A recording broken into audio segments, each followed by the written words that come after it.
We all hate them, don't we, those pesky foreign call centres. So this morning, we want to applaud Telstra making the decision to bring all its call centres back home to Australia. And the CEO and Managing Director of Telstra, Andy Penn, joins us now from Melbourne. Andy, good to talk to you and well done. This is what customers want, but it is going to cost you more, isn't it? Well, morning, Karl. Morning, Ali. Well, we're really excited to bring the call centres back on shore, and it cost us more in the sense that we've invested very heavily over the last several years in completely redigitising a lot of our systems, and that's what's enabled us to do this, as well as, of course, all of this money that we spent last year enabling people to work from home, because not only are we going to bring all of our call centres for our consumer and small business customers back on shore, 100% of the operators in those call centres will be able to work from home. Did you have much opposition to all of this? Because I'm sure, as any CEO with a publicly listed company has to deal with its customer service versus shareholders, was it a hard decision for you? No, look, it's something, I guess, that we've been able to progress over the last couple of years. As I said, we've been doing a lot of work, and in fact, we've been able to bring down the number of calls coming into our call centres because we have improved a lot of the elements of our customer experience. We've simplified a lot of our products and services, and so we were receiving something in the order of 50 million calls a year back in 2016, and I expect that number to be less than 15 million this year. So are you saying this is something you've been working towards for a couple of years? It wasn't forced upon you by the pandemic? No, it certainly wasn't forced upon us by the pandemic.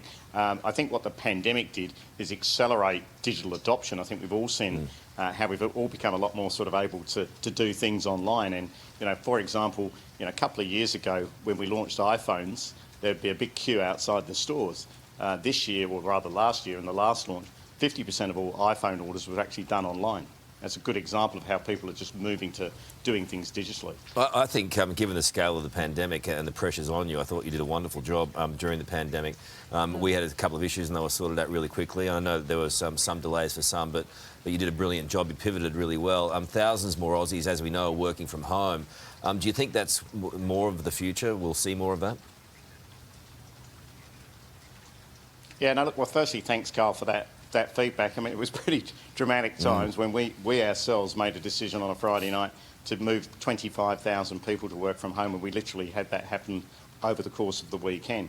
I think going forward, the companies that will be the most successful will be those that can offer flexibility to their people to work where they want, how they want, when they want, because ultimately work is something that we do, not somewhere that we go. And so I think that this flexibility is going to be with us for the long term. So if you've brought all the call centres back to Australia, are you going to be able to deal with all of the demand? Yes, yeah, definitely. As I say, we probably now, today, already answer about 65% of all calls in Australia. So actually, the step to get it all done in Australia is not that great. And we've got further sort of digital solutions coming out that are going to enable that. And as I say, what's exciting is that 100% of our call centre operatives are able to work from home, and currently 80% are choosing to do so. The only other thing I'm going to ask you is this, Andy. Are you going to struggle to find people to do that job? Because it can be unpleasant at times dealing with people like Ali on the phone complaining about every little thing. I'm always pleasant. I don't know about this one beside me, though. Our call centre people are fantastic, and of course they understand that when people do call in or they have a need to call in, they're frustrated, but our people are really good at handling that.